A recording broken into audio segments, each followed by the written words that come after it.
তুমি যতবার আমাকে ফিরিয়ে দেবে আমি ততবারই বলবো আমি শুধু তোমাকেই ভালোবাসি।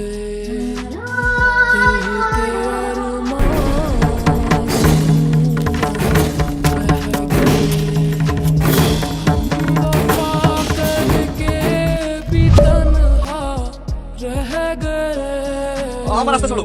ছাড়বো না। কেন পাগলামি করছো বলো তো? আর কোনদিন পাচ্ছি ফাইনাল পরীক্ষা। এরকম পাগলামি করতে গেলে তো পরীক্ষাও ঠিক করে দিতে পারবো না। এই সব প্রেম ভালোবাসা বাদ দিই, পড়াশোনার দিকে মন দাও। দেবো কি করি? আমার কিচ্ছু ভালো লাগে না। তুমি শুধু একবার বলো আমাকে ভালোবাসো। আমি কথা দিচ্ছি আমার পরীক্ষা শেষ না হওয়া পর্যন্ত তোমাকে একটু ডিস্টার্ব করবো না। তুমি বুঝতে পারছো না কেন? আমি তোমাকে ভালোবাসলেও আমাদের এই ভালোবাসা তোমার ভাই জীবনে মেনে নেবে না। সব নেবে ভাইকে রাজি করানোর দায়িত্ব আমার। তুমি শুধু একবার বলবো না আমাকে ভালোবাসো। দেখো, ছেলেমানুষের মতো কথা বলো না। তুমি যেটা বলছো এটা কোনোভাবেই সম্ভব না। দেখি রাস্তা চলো। তাহলে তুমি আমাকে ভালোবাসবে না? না, পাগলি মেয়ে দেখার।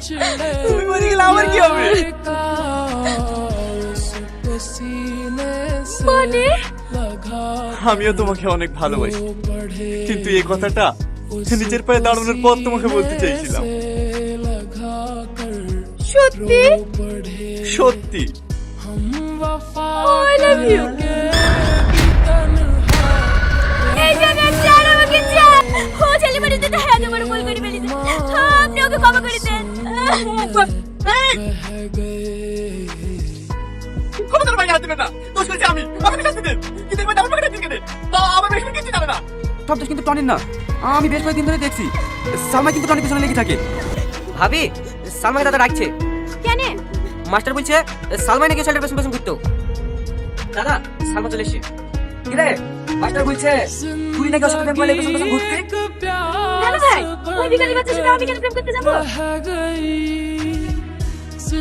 আসলে ও আমাদের স্কুলে কাজ করে তো তার সাথে আমাদের ভালোবাসা নাটক করি আর পড়াশোনাটা নষ্ট করে দিয়েছি। যাতে প্রতিবারের মতো সেকেন্ড না হয়ে এবছরে আমি ফার্স্ট হতে পারি। এটা আমার নাটক করার কি দরকার ছিল? আমাদের মিলে পাতলি তুমি আমি ডাই গ্রাম ছাড়া করে দিত।